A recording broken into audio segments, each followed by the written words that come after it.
ಬಳ್ಳಾರಿ ಮತ್ತು ವಿಜಯನಗರ ಲೋಕಸಭಾ ಕ್ಷೇತ್ರದ ಚುನಾವಣೆ ಅಂಗವಾಗಿ ಏಪ್ರಿಲ್ 2, 2024ರಂದು ಬಳ್ಳಾರಿ ಗ್ರಾಮಾಂತರ ವಿಧಾನಸಭಾ ಕ್ಷೇತ್ರದ ಸಿರವಾರ ಗ್ರಾಮದ ಮಾಜಿ ಗ್ರಾಮ ಪಂಚಾಯತ್ ಸದಸ್ಯರಾದ ವಿ.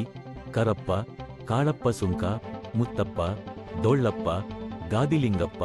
ಕಳಸಪ್ಪ, ದುರುಗಪ್ಪ, ಮುಕ್ಕಣ್ಣ, ಹಗರಪ್ಪ,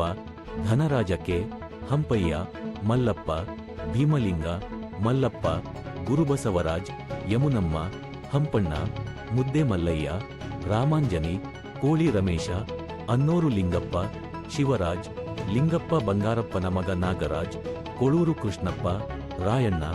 ದೇವೇಂದ್ರಪ್ಪ, ದೊಡ್ಡಬಸವ, ಮೂರ್ತಿ, ಹಾಲಸ್ವಾಮಿ, ಶಿವಕುಮಾರ್, ಮುದಕಪ್ಪ ಮತ್ತು ಹಾಲಿ ಸದಸ್ಯರು ಮತ್ತು ಬೆಂಬಲಿಗರೊಂದಿಗೆ ಕಾಂಗ್ರೆಸ್ ಪಕ್ಷವನ್ನು ತೊರೆದು ಬಿಜೆಪಿ ಪಕ್ಷದ ಸೇರ್ಪಡೆಯಾದರು. ಈ ಸಂದರ್ಭದಲ್ಲಿ ಬಳ್ಳಾರಿ ವಿಜಯನಗರ ಬಿಜೆಪಿ ಲೋಕಸಭಾ ಅಭ್ಯರ್ಥಿಯಾದ ಶ್ರೀರಾಮುಲು ಅವರು, ಬಳ್ಳಾರಿ ಜಿಲ್ಲಾಧ್ಯಕ್ಷರಾದ ಅನಿಲ್ ಕುಮಾರ್, ಮಾಜಿ ಶಾಸಕರಾದ ಸೋಮಶೇಖರ್ ರೆಡ್ಡಿ, ಎಸ್ಟಿ ಮೋರ್ಚಾ ಉಪಾಧ್ಯಕ್ಷರಾದ ಓಬಳೇಶ್ ಮತ್ತು ಪಕ್ಷದ ಸ್ಥಳೀಯ ಪದಾಧಿಕಾರಿಗಳು, ಮುಖಂಡರು, ಗ್ರಾಮದ ನಾಯಕರು, ಕಾರ್ಯಕರ್ತರು ಉಪಸ್ಥಿತರಿದ್ದರು.